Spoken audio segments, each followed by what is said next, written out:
mantakin nyo, sabihin na pinakapalpak daw sa DepEd itong si VP Inday Sara. Sos Mariosep. Una-una, hindi ko alam kung sino nagsasalita.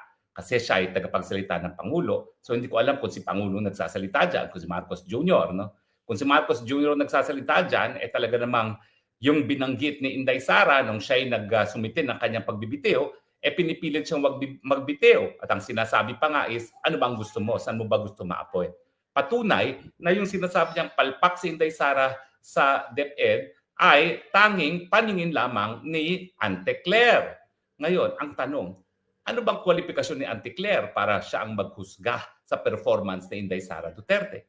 Ang pagkakaalam ko, abogado nga siya, gaya ni Inday Sara Duterte, pero wala naman siyang specialized training sa bilang isang educator. No? Ibig sabihin ko po, siguro kung ang pula ay nanggaling sa isang dalubhasa na talagang bihasa pagdating sa larangan ng edukasyon, siguro matatanggap natin yung ganyang sinasabi niyang palpak si Inday Sara sa DepEd. Pero wala naman siyang ganyang kwalifikasyon. If at all, yan po ay napakasama sabihin sa kapwa abogada.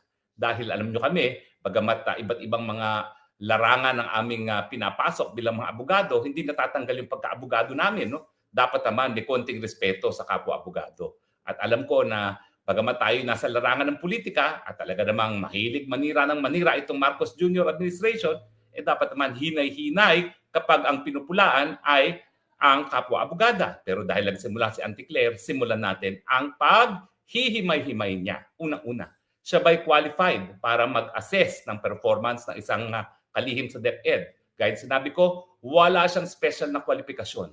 Bokya. In other words, ad hominem. Walang basihan. Meron bang pag-aaral na formal na ginawa na pinakapalpak ang 2 taon na paninilbihan ni Inday Sara sa DepEd? Wala. Bokya. Ad hominem. Ibig sabihin, paninira na walang basihan. Pangatlo, yan nga ba ay pananaw ng kanyang presidente? Hindi. Dahil nagsalita na sa Inday Sara, pinigilan siya mag-resign, inoffer pa ng ibang pwesto, bagamat nung araw na yon, alas 10:30 ng umaga, napansin niya, nakainom na ng whiskey ang presidente. Bokya. Walang basihan. Pang-apat, sabihin na natin ang galing yan kay Marcos Jr. May kwalifikasyon ba si Marcos Jr.? Wala. Hindi nga nagtapos ng kolehiyo. Paano naman niya huhusgahan ang performance ng isang abogada sa Department of Education na wala naman siya napag-aralan sa kolehiyo? Siguro, hindi talaga magsasalita ng ganyan ng Marcos Jr. dahil alam niya, kinakailangan magkaroon muna siya ng degree, ng papel bago magsalita sa kwalifikasyon ng ibang tao, lalong-lalo na sa posisyon ng Department of Education kasi education talaga napaka-importante po niyan. At buti sana kung kahirapan ang dahilan kung bakit ang Marcos Jr. ay hindi nakapagtapos sa pag-aaral. Hindi naman po. Ang hindi kanyang pagkakatapos ay nalathala naman yan sa Rolling Stone dahil nung siya ay estudyante, nako, singhot ng polboron doon sa Oxford, di ba? Sabi nga dun sa Rolling Stone magazine ng article na yun na hindi naman niya dinimanda for libel. Abay, kilo-kilo kung bumili ng cocaine itong Marcos Jr. nung siya estudyante sa Oxford. Magtataka pa ba kayo na siya ay drop out? Pero ang punto rito, sige, wag na natin siyang maliitin dahil siya ay drop out. Pero naturalmente, dahil siya ay walang kahit anong kurso na natapos, wala naman siyang karapatan maghusga sa kakayahan ni VP Sara bilang isang DepEd secretary. Now, gaya na aking sinabi, siguro kung ang finding na yan ay pag-aaral na scientifico, matatanggap natin. Pero wala namang ganyang pag-aaral na scientifico. Siguro nga, isama na ni VP Sara sa kanyang budget itong taon na ito, ang formal na pag-aaral kung ano ang mga na-accomplish ng DepEd nung siya ay namumuno. Pero hindi gagawin ni Sara yan kasi hindi ganyan si Inday Sara, hindi niya kinakailangan magbuhat ng kanyang sariling bangko. So kung hindi si Ante Claire, hindi si Marcos Jr. at hindi ang mga non-existent experts ang dapat maghusga, sino dapat maghusga? Well, unang-una po, ang posisyon ng kalihim ay isang public office. Ang public office po, ang nagpapasweldo, taong bayan. Ang sinumpaan nilang katungkulan bilang public servants ay maging tapat sa Republika at itaguyod ang saligang batas. So naturalmente, ang maghuhusga kung palpak o hindi si Inday Sara sa DepEd ay taong bayan. At naghusga na ba ang taong bayan? Opo. Ano ang sinabi ng taong bayan?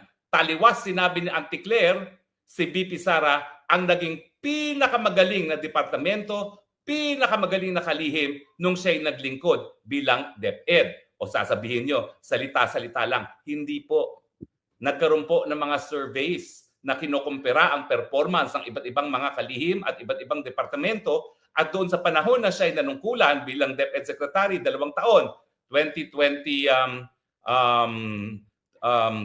hanggang 2024, siya po ang unang-una, pinakamataas ang trust rating, pinakamataas ang approval rating bilang departamento at bilang kalihim. Isa-isahin natin itong mga pag-aaral nito.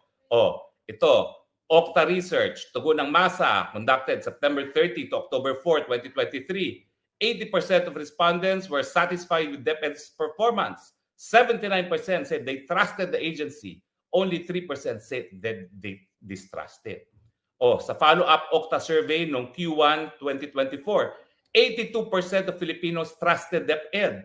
DepEd was rated the best performing government agency with 84% satisfaction. Yan ba ang palpak? Pinagkakatiwalaan at dineklara ng taong bayan na best performing government agency, 84% satisfaction. O tignan naman natin kung anong naging husga ng bayan kay BP Sara mismo bilang kalihim. Tangere, itong tangere po, pag-aari ito ng mga malapit sa Marcos, siguro naman po hindi nila pupurihin si Inday Sara. Bagamat itong survey nito ay ginanap nung wala pang biyak sa unit team, no? Pero ang sabi ng Tangere, September 2023, 70% trust in her personally as Vice President and DepEd Secretary.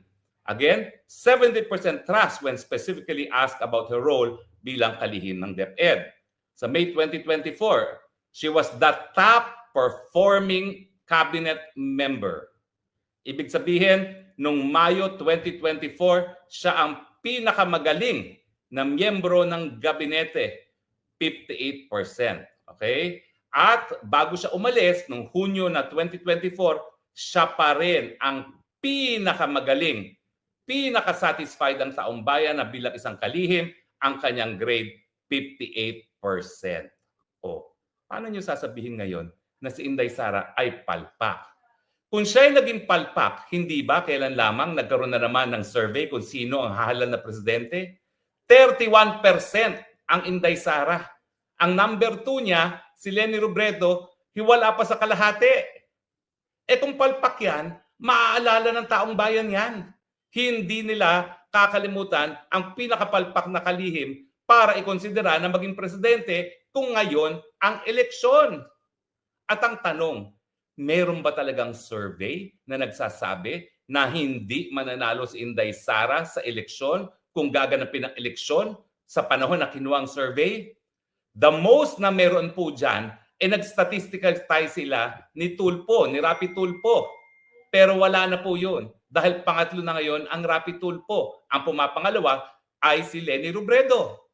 Ibig sabihin, kung naging palpak ang Inday Sara bilang kalihim ng DepEd, di hindi sana siya iboboto ng taong bayan ngayon para presidente kung ngayon ang gaganapin ang eleksyon. So Auntie Claire, saan nanggaling ang hugot mo na pinakapalpak si Inday Sara sa DepEd? Walang basehan. Sabi-sabi mo lang. At sino ka ba para husgahan ang Inday Sara Duterte? Ikaw nga ni minsan, hindi ka pinagkatiwalaan ng taong bayan. Hindi ka nakakuha ng kahit anong mandato, miski barangay captain. And yet, lalaitin mo ang pinakamaraming boto na nakuha sa kahit anong kandidato sa kasaysayan ng Pilipinas. Totoo po yan. Wala nang ibang kandidatong nakakuha ng 32 million gaya ng boto ni Inday Sara. Wala na po.